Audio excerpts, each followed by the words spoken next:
a redes. Otra vez lo dije mal.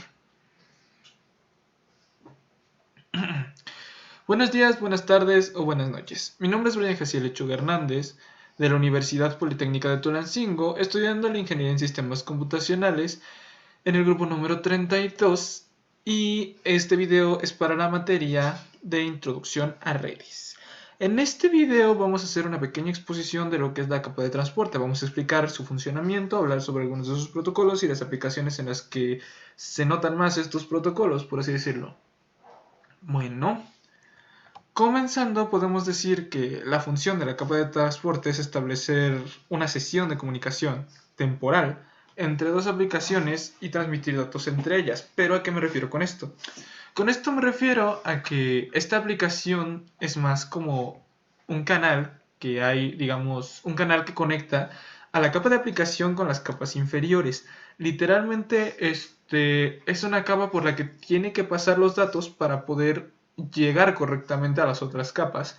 Por eso es una sesión de comunicación temporal. Es decir, en el momento en que lo estás ocupando y estás utilizando, estás ingresando o recibiendo datos, esta capa es la que se encarga de que esos datos que estás haciendo se conecten con la capa inferior en el momento en que lo necesitas. Y dependiendo del protocolo que estés utilizando es cómo se conecta, ¿no? Más adelante explicaré eso. Pero básicamente es eso, es lo que logra que conectes con la otra aplicación o con el lugar al que quieres llegar, por así decirlo. Entonces, hablando de los protocolos, que son los que hacen funcionar esta capa, por así decirlo, lo que esta capa se basa en estos protocolos, tenemos al protocolo TCP, que es el protocolo de control de transmisión, y el protocolo UDP, que es el protocolo de datagramas de usuario. Como se puede ver en la imagen, como se puede ver aquí en la imagen, hay todas las aplicaciones en sí, todo lo que viene de la parte de capa de aplicación tiene que pasar forzosamente por uno de estos dos protocolos para poder llegar al siguiente. Así que, ¿cuál es la diferencia de estos dos protocolos? ¿Por qué existen estos dos protocolos? Bueno, el protocolo TCP es un protocolo muy seguro, por así decirlo. ¿A qué me refiero con esto? A que este protocolo lo que hace es mandar los datos, pero de cierta forma como que les da un seguimiento, les otorga una dirección. Tiene con qué seguirlos para poder recibirlos correctamente. Este protocolo lo que hace es que tienes la seguridad de que van a llegar las cosas. ¿Por qué? Porque se encarga de ponerle un nombre a cada una de las partes que divide tu mensaje. Ahora explico a qué me refiero, termino de explicar los protocolos. Cada una de las partes en las que se segmentó tu mensaje les da una identificación. Entonces, a la hora de enviar un archivo, esas partes del mensaje tienen un identificador. Si llegan las partes del mensaje al lugar correcto, entonces termina. Pero si se da cuenta el mismo protocolo de que hay paquetes sin reconocer o paquetes que no llegaron, los vuelve a enviar para que te llegue la información correcta y completa. Pero el protocolo UDP es diferente. Este protocolo se asemejaría más como una carta no certificada. No tiene nada de seguimiento, nada de eso. Simplemente se encarga de que todo llegue lo más rápido posible. Y eso es todo. Hay aplicaciones para las que funciona esto, pero generalmente el protocolo más usado es el TCP por lo mismo. Pero, ¿por qué entonces se utiliza el UDP? Bueno, porque el TCP es uno muy confiable, pero al mismo tiempo es pesado. Disculpe, profesora, ya sabe, mi perrito. El protocolo TCP es muy pesado, por ende es un poco lento. Entonces, cuando no lo sabes aplicar correctamente, puede generar un poco de complicaciones. Y el UDP, por lo mismo de que no se complica tanto la existencia a la hora de enviar los archivos, es mucho más ligero y más rápido de ocupar. Pero pues ya vimos las desventajas que tiene. El TCP lo podemos ver más en lugares como, por ejemplo, correos electrónicos, páginas de internet y cosas así. Porque si no encuentras el archivo, si no te llega, el mismo protocolo se encarga de que te vuelva a llegar. Si no te llega en el momento que tiene que llegar es porque algún dato se perdió por ahí y el protocolo lo está recuperando para que te llegue correctamente. Y el UDP es más para cosas como, por ejemplo, videos en vivo, llamadas o cosas así, en el que si tú pierdes conexión por un momento, a ese protocolo no le importa que hayas perdido conexión. Cuando vuelves a conectarte, sigues viendo la información, pero te perdiste la información y no te diste cuenta que te la perdiste. Bueno, ya sabiendo de lo de las aplicaciones, utilizándolas a menudo. Cualquiera de nosotros sabe cuando perdemos una parte de la videollamada, sobre todo en esto de las clases en línea, ¿no? Pero a eso me refiero, a que te está hablando una persona, por ejemplo, en un video, y de repente se para.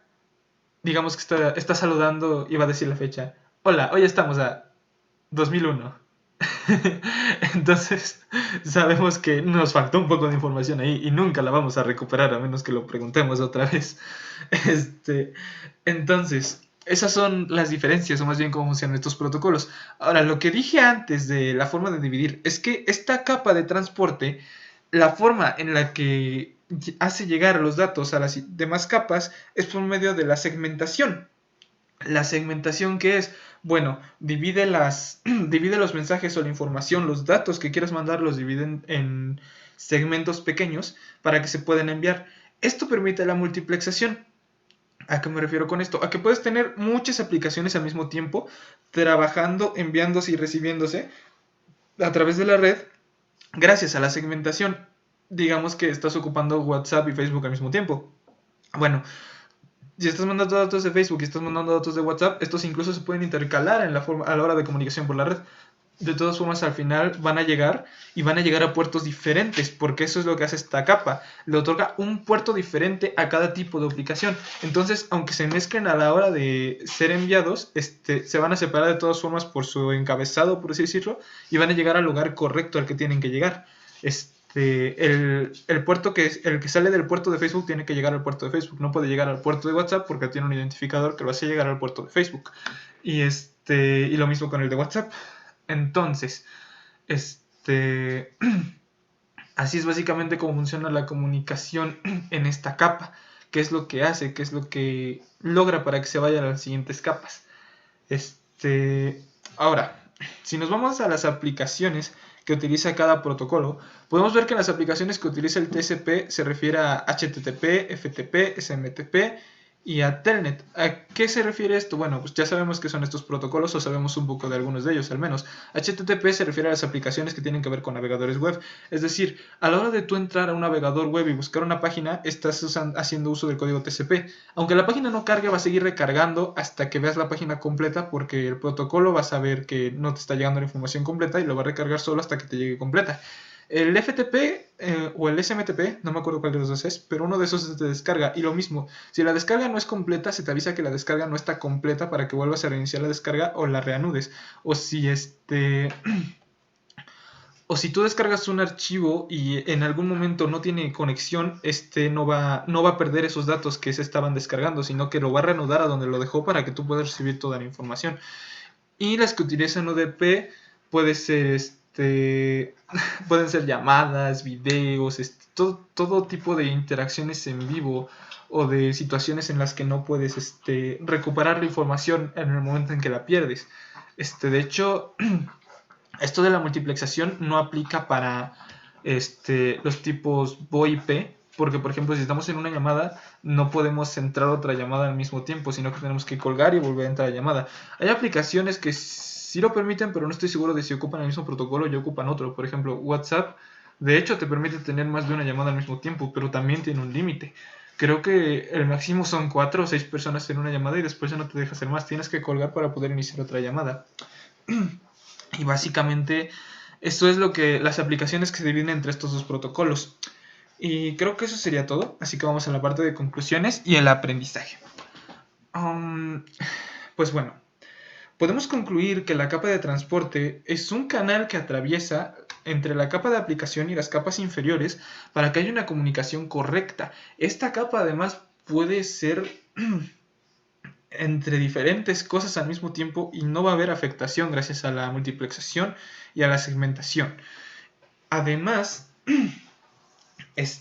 los distintos protocolos se usan para diferentes cosas y de hecho gracias a todo este conocimiento ahora podemos entender por qué hay algunas aplicaciones que nos permiten recuperar la información que perdimos y hay otras aplicaciones que por más que lo intentemos nunca la vamos a recuperar. Es porque se basan en estos dos protocolos principales de la capa de transporte. Entonces, creo que eso sería todo de mi parte. Reitero que me llamo Brian Jaciel Lechuga Hernández de la Universidad Politécnica de Tulancingo. Hasta luego y gracias por su atención.